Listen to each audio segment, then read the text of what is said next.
And welcome to the Page Turners here at Pueblo West Library with Miss Beth. And if you remember, we're reading Charlotte's Web, and it's just about the middle of the book, and Charlotte has saved Wilbur several times now from the butcher by spelling words out in her web, and everybody's pretty amazed by it. So can't wait to see what happens next. Our next chapter is called Dr. Dorian. The next day was Saturday. Fern stood at the kitchen sink drying the breakfast dishes as her mother washed them. Mrs. Arable worked silently. She hoped Fern would go out and play with other children instead of heading for the Zuckerman's barn to sit and watch animals. "Charlotte is the best storyteller I ever heard," said Fern, poking her dish towel into a cereal bowl. "Fern," said her mother sternly, "you must not invent things. You know spiders don't tell stories. Spiders can't even talk." "Charlotte can," replied Fern. "She doesn't talk very loud, but she does talk." "What kind of story did she tell?" asked Mrs. Arable. "Well," began Fern, "she told us about a cousin of hers who caught a fish in her web. Don't you think that's fascinating?" "Fern, dear, how would a fish get in a spider's web?" said Mrs. Arable. "You know it couldn't happen. You're making this up." "Oh, it happened all right," replied Fern. "Charlotte never fibs. This cousin of hers built a web across a stream, and one day she was hanging around in the web, and a tiny fish leaped into the air and got tangled in the web. The fish was caught by one fin. Mother's tail was wildly thrashing and shining in the sun. Can't you just see the web? Charlotte's cousins kept slipping in, dodging out, and she was beaten mercilessly over the head by the wild thrashing fish. Dancing in, dancing out, throwing—" "Fern!" snapped her mother. "Stop it! Stop inventing these wild tales." "I'm not inventing," said Fern. "I'm just telling you the facts." "What finally happened?" asked her mother, whose curiosity began to get the better of her. "Charlotte's cousin won. She wrapped the fish up, then she ate him when she got good and ready. Spiders have to eat, the same as the rest of us." "Yes, I suppose they do," said Mrs. Arable vaguely. "Charlotte has another cousin who is a balloonist. She stands on her head, lets out a lot of line, and is carried aloft in the wind. Mother, wouldn't you simply love to do that?" "Yes, I would, come to think of it," replied Mrs. Arable. "But Fern, darling, I wish you would play outdoors today instead of going to Uncle Homer's barn. Find some of your playmates and do something nice outdoors. You're spending too much time in that barn. It isn't good for you to be alone so much." "Alone?" said Fern. "Alone? My best friends are in the barn cellar. It's a very sociable place, not at all lonely." Fern disappeared after a while, walking down the road toward Zuckerman's. Her mother dusted the sitting room. As she worked, she kept thinking about Fern. It didn't seem natural for a little girl to be so interested in animals. Finally, Mrs. Arable made up her mind she would pay a call on old Dr. Dorian and ask his advice. She got in the car and drove to his office in the village. Dr. Dorian had a thick beard. He was glad to see Mrs. Arable and gave her a comfortable chair. "It's about Fern," she explained. "Fern spends entirely too much time in the Zuckerman's barn. It doesn't seem normal. She sits on a milk stool in a corner of the barn cellar near the pig pen and watches animals hour after hour. She just sits and listens." Dr. Dorian leaned back and closed his eyes. "How enchanting," he said. "It must be real nice and quiet down there. Homer has some sheep, hasn't he?" "Yes," said Mrs. Arable, "but it all started with that pig he let Fern raise on a bottle. She calls him Wilbur. Homer bought the pig, and ever since it left our place, Fern has been going to her uncle's barn to be near it." "I've been hearing about things about that pig," said Dr. Dorian, opening his eyes. "They say he's quite a pig." "Have you heard about the words that appeared in the spider's web?" asked Mrs. Arable nervously. "Yes," replied the doctor. "Well, do you understand it?" asked Mrs. Arable. "Understand what?" "Do you understand how there could be any writing in a spider's web?" "Oh, no," said Dr. Dorian. "I don't understand it, but for the matter, I don't understand how a spider learned to spin a web in the first place." When the words appeared, everyone said they were a miracle, but nobody pointed out the web itself as a miracle. "What's miraculous about a spider's web?" asked Mrs. Arable. "I don't see why you say a web is a miracle. It's just a web." "Ever try to spin one?" asked Dr. Dorian. Mrs. Arable shifted uneasily in her chair. "Well, no, but I can crochet a doily and I can knit a sock." "Sure," said the doctor, "but somebody taught you, didn't they?" Here's a picture of Miss Arable and Dr. Dorian.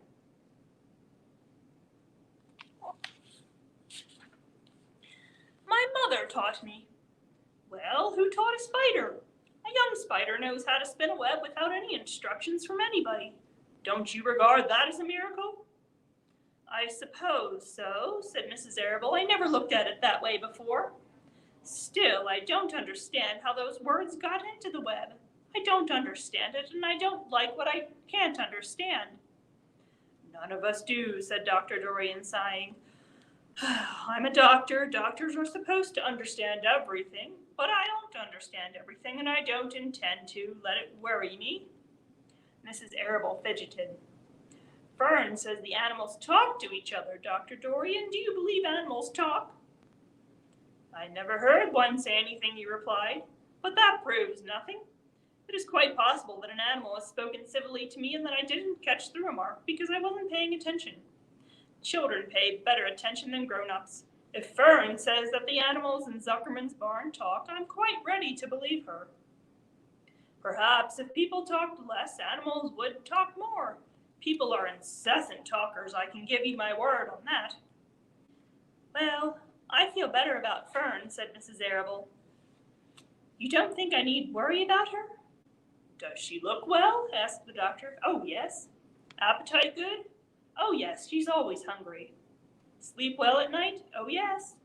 "Then don't worry," said the doctor. "Do you think she'll ever start thinking about something besides pigs and sheep and geese and spiders?" "How old is Fern?" "She's 8. "Well," said Dr. Dorian, "I think she will always love animals, but I doubt that she spends her entire life in Homer Zuckerman's barn cellar. How about boys? Does she know any boys?" "She knows Henry Fussy," said Mrs. Arable brightly. Dr. Dorian closed his eyes again and went into deep thought. "Henry Fussy," he mumbled. Remarkable. "Well, I don't think you have anything to worry about that. Let Fern associate with her friends in the barn if she wants to. I would say offhand that spiders and pigs were fully as interesting as Henry Fussy. Yet I predict that the day will come when even Henry will drop some chance remark that catches Fern's attention. It's amazing how children change from year to year. How's Avery?" he asked, opening his eyes wide. "Oh, Avery," chuckled Mrs. Arable. "Avery is always fine. Of course, he gets into poison ivy and gets stung by wasps and bees and big frogs and snakes home and breaks everything he lays his hand on. He's fine." "Good," said the doctor. Mrs. Arable said goodbye and thanked Dr. Dorian very much for his advice. She felt greatly relieved. Chapter 15. The Crickets. The crickets sang in the grasses. They sang the song of summer's ending, a sad, monotonous song. "Summer is over and gone," they sang, "over and gone, over and gone. Summer is dying, dying." The crickets felt it was their duty to warn everybody that summertime cannot last forever. Even on the most beautiful days in the whole year, the days when summer is changing into fall, the crickets spread the rumor of sadness and change. Everybody heard the song of the crickets. Avery and Fern Arable heard it as they walked the dusty road. They knew that school would begin again. And the young geese heard it and knew that they would never be little goslings again. Charlotte heard it and knew that she hadn't much time left. Mrs. Zuckerman, at work in the kitchen, heard the crickets, and a sadness came over her too. "Another summer gone," she sighed. Lurvy, at work building a crate for Wilbur, heard the song and knew it was time to dig potatoes. "Summer is over and gone," repeated the crickets. "How many nights till frost?" sang the crickets. "Goodbye, summer, goodbye, goodbye." The sheep heard the crickets, and they felt so uneasy they broke a hole in the pasture fence and wandered up into the field across the road. The gander discovered the hole and let his family through, and they walked to the orchard and ate the apples that were lying on the ground. A little maple tree in the swamp heard the cricket song and turned bright red with anxiety. Wilbur was now the center of attraction on the farm. Good food and regular hours were showing results. Wilbur was a pig any man would be proud of. One day, more than 100 people came to stand in his yard and admire him. Charlotte had written the word radiant, and Wilbur really looked radiant as he stood in the golden sunlight. Ever since the spider had befriended him, he had done his best to live up to his reputation. When Charlotte's web said some pig, Wilbur had tried hard to look like some pig. When Charlotte's word said terrific, Wilbur had tried to look terrific. And now that the web said radiant, he did everything possible to make himself glow. It is not easy to look radiant, but Wilbur threw himself into it with a will. He would turn his head slightly and blink his long eyelashes. Then he would breathe deeply, and when his audience grew bored, he would spring into the air and do a backflip with a half twist. At this, the crowd would yell and cheer. "How's that for a pig?" Mr. Zuckerman would ask, well pleased with himself. "That pig is radiant."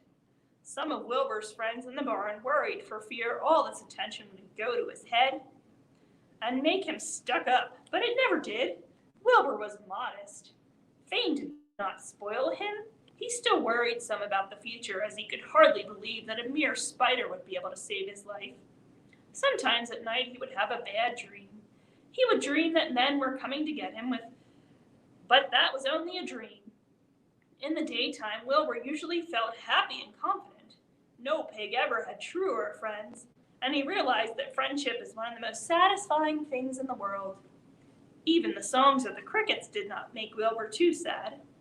He knew it was almost time for the county fair, and he was looking forward to the trip. If he could distinguish himself at the fair and maybe win some prize money, he was sure Zuckerman would let him live. Charlotte had worries of her own, but she kept quiet about them. One morning, Wilbur asked her about the fair. "You're going with me, aren't you, Charlotte?" he said. "Well, I don't know," replied Charlotte. "The fair comes at a bad time for me. I shall find it inconvenient to leave home even for a few days." "Why?" asked Wilbur. "Oh, I just don't feel like leaving my web. Too much going on around here." "Please come with me," begged Wilbur. "I need you, Charlotte. I can't stand going to the fair without you. You've just got to come." "No," said Charlotte. "I believe I'd better stay home and see if I can't get some work done." "What kind of work?" asked Wilbur. "Egg laying. It's time I made an egg sack and filled it with eggs." "I didn't know you could lay eggs," said Wilbur in amazement. "Oh, sure. I'm versatile." "What does versatile mean? Full of eggs?" asked Wilbur. "Certainly not," said Charlotte. "Versatile means I can turn with ease from one thing to another. It means I don't have to limit my activities to spinning and trapping and stunts like that." "Why don't you come with me to the fairgrounds and lay your eggs there?" pleaded Wilbur. "It would be wonderful fun." Charlotte gave her web a twitch and moodily watched it sway. "I'm afraid not," she said. "You don't know the first thing about egg laying, Wilbur. I can't arrange my family duties to suit the management of the county fair. When I get ready to lay eggs, I have to lay eggs, fair or no fair. However, I don't want you to worry about it. You might lose weight. We'll leave it this way. I'll come to the fair if I possibly can." "Oh, good," said Wilbur. "I knew you wouldn't forsake me just when I need you most." All that day, Wilbur stayed inside, taking life easy in the straw. Charlotte rested and ate a grasshopper. She knew that she couldn't help Wilbur much longer. In a few days, she would have to drop everything and build the beautiful little sack that would hold her eggs. Chapter 16, Off to the Fair. The night before the county fair, everybody went to bed early. Fern and Avery were in bed by 8. Avery lay dreaming that the Ferris wheel had stopped and that he was in the top car. Fern lay dreaming that she was getting sick in the swings. Lurvy was in bed by 8:30. He lay dreaming that he was throwing baseballs at a cloth cat and winning a genuine Navajo blanket. Mr. and Mrs. Zuckerman were in bed by 9. Mrs. Zuckerman lay dreaming about a deep freeze unit. Mr. Zuckerman lay dreaming about Wilbur. He dreamt that Wilbur had grown until he was 116 feet long and 92 feet high, and that he had won all the prizes at the fair and was covered with blue ribbons, and even had a blue ribbon tied to the end of his tail. And there's a picture of that.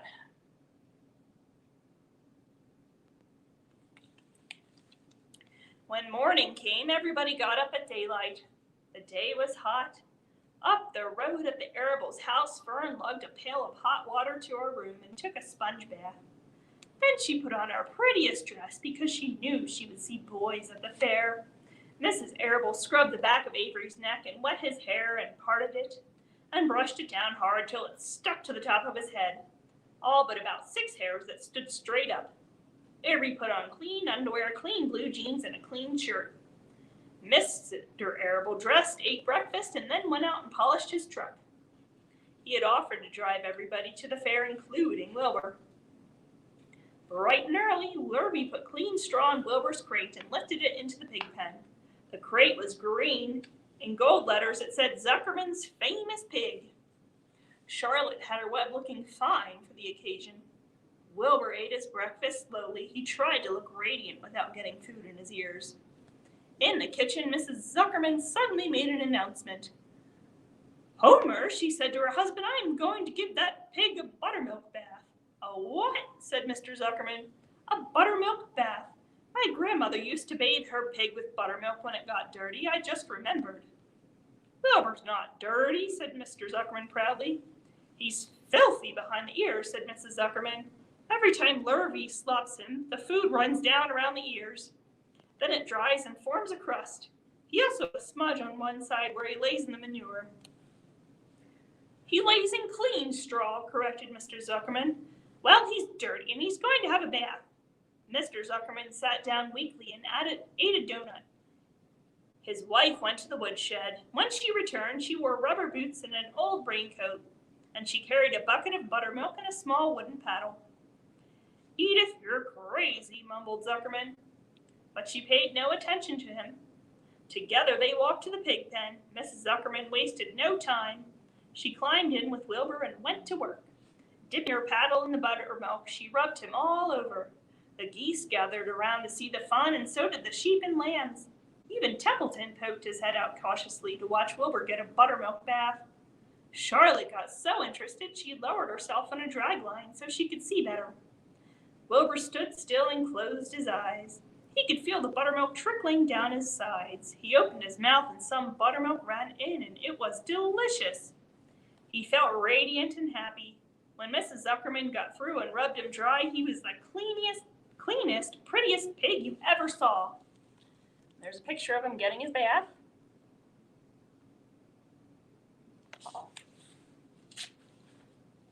He was pure white, pink around the ears and snout, and smooth as silk. The Zuckermans went up to change into their best clothes, and Lurvy went to shave and put on his plaid shirt and his purple necktie. The animals were left to themselves in the barn. The 7 goslings paraded round and round their mother. "Please, please, please take us to the fair," begged a gosling. Then all 7 began teasing to go. "Please, please, please, please, please." They made quite a racket. "Children," snapped the goose, "we're staying quietly at home. Only Wilbur Ellery is going to the fair." Just then Charlotte interrupted. "I shall go too," she said softly. "I have decided to go with Wilbur. He may need me. We can't tell what may happen at the fairgrounds. Somebody's got to go along who knows how to write. And I think that Templeton better come too. I might need somebody to run errands and do general work." "I'm staying right here," grumbled the rat. "I haven't the slightest interest in fairs." "That's because you've never been to one," remarked the old sheep. "A fair is a rat's paradise. Everybody spills food at a fair. A rat can creep out late at night and have a feast. In the horse barn you'll find oats that the trotters and pacers have spilled. In the trampled grass of the infield you'll find old discarded lunch boxes containing the foul remains of peanut butter sandwiches, hard-boiled eggs, cracker crumbs, bits of donuts, and particles of cheese. In the hard, packed dirt of the Midway, after the glaring lights are out and the people have gone home to bed, you'll find a veritable treasure of popcorn fragments, frozen custard dribblings, candied apples abandoned by tired children, sugar fluff crystals, salted almonds, popsicles, partially gnawed ice cream cones, and the wooden sticks of lollipops. Everywhere is loot for a rat, and tents and booze and haylofts. Why, a fair is enough disgusting leftover food to satisfy a whole army of rats. Templeton's eyes were blazing. Is this true? He asked. Is this appetizing yarn of yours true? I like high living, and what you say tempts me. It is true, said the old sheep. Go to the fair, Templeton. You will find that the conditions at a fair will surpass your wildest dreams. Buckets with sour mash sticking to them, tin cans containing particles of tuna fish, greasy paper bags stuffed with rotten. That's enough, cried Templeton. Don't tell me any more. I'm going. Good, said Charlotte, winking at the old sheep. Now then, there is no time to be lost. Wilbur will soon be put into the crate. Templeton and I must get into the crate right now and hide ourselves. The rat didn't waste a minute. He scampered over to the crate, crawled between the slats, and pulled straw up over him so he was hidden from sight. All right, said Charlotte, I'm next. She sailed into the air, let out a drag line, and dropped gently to the ground.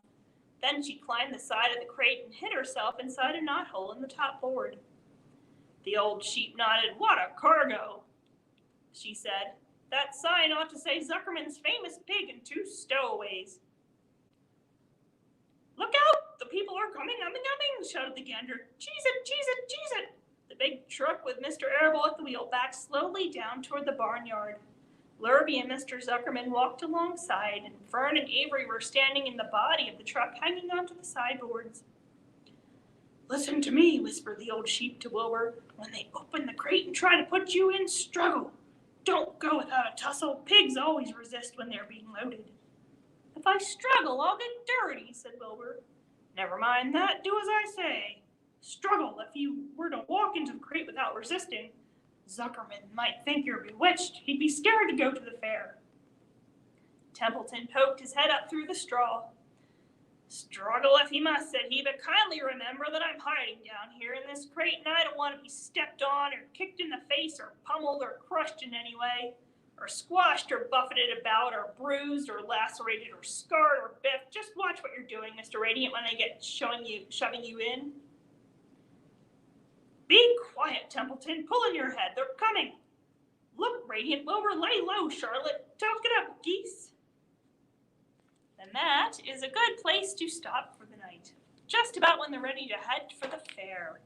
So things are getting super exciting, and I wonder what's going to happen next time. So be sure to join me next Monday night at 6:30 for another Page Turners. And until then, I will see you, and I hope you have a great week. Bye.